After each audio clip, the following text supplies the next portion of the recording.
Hello my cuties, welcome to my channel. నేను మీ స్వాతి. ఈరోజు recipe వచ్చేసి పీనట్ బిస్కెట్స్. చాలా హెల్దీ అండ్ చాలా సింపుల్ బిస్కెట్స్ ఎలా తయారు చేయాలో నా స్టైల్లో చూపిస్తాను. మరెందుకు ఇంకా ఆలస్యం, పదండి చూసిద్దాం.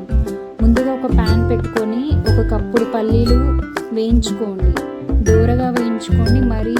మరీ హై ఫ్లేమ్లో పెట్టుకోకుండా లో ఫ్లేమ్లో పెట్టుకొని ఒక 5 to 10 minutes వేయించుకోండి. ఎలా అంటే పొట్టు ఊడిపోవాలి మనం ముట్టుకుంటే, ఆ స్టేజ్ వరకు వస్తే చాలు. ఇప్పుడు వేయించుకున్న పల్లీలు మిక్సీ జార్లోకి తీసుకోండి. 1 కప్పు పల్లీలకి 1 టీ స్పూన్ చక్కెర అయితే సరిపోతుంది. ఇంతకన్నా ఎక్కువ షుగర్ తినాలన్న వాళ్ళు ఇంకో 2 టీ స్పూన్ యాడ్ చేసుకోండి.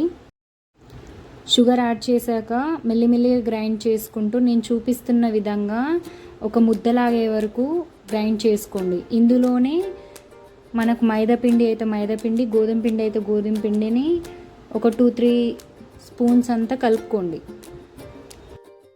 పిండిని కలుపుకున్నాక వీడియోలో నేను చూపిస్తున్నట్టుగా ఒక ముద్దలాగా తీసుకొని మనం ముందుగా పక్కకు పెట్టుకున్న పల్లీలను ముంచి ఒక సైడ్కి పెట్టుకోండి. ఇలానే మరిన్ని బిస్కెట్ చేసి ఒక సైడ్కి పెట్టుకోండి.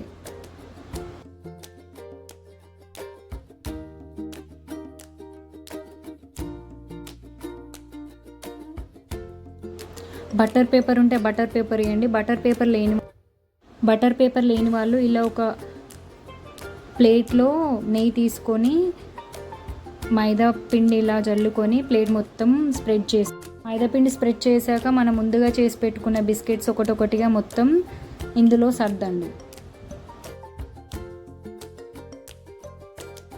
మనం ముందుగా ప్రీహీట్ చేసుకున్న ఈ బాండీలో మనం ఏదైతే బిస్కెట్స్ తయారు చేసి పెట్టుకున్నామో పెట్టండి. ఇందులో ఒక 20 నుంచి 30 minutes వరకు బేక్ అవ్వనియండి. మధ్యలో ఒకసారి తీసి చూసుకోండి. అయితే 30 minutes పడింది ఇవి బేక్ అవ్వడానికి. వీడియో నచ్చితే లైక్ అండ్ సబ్స్క్రైబ్.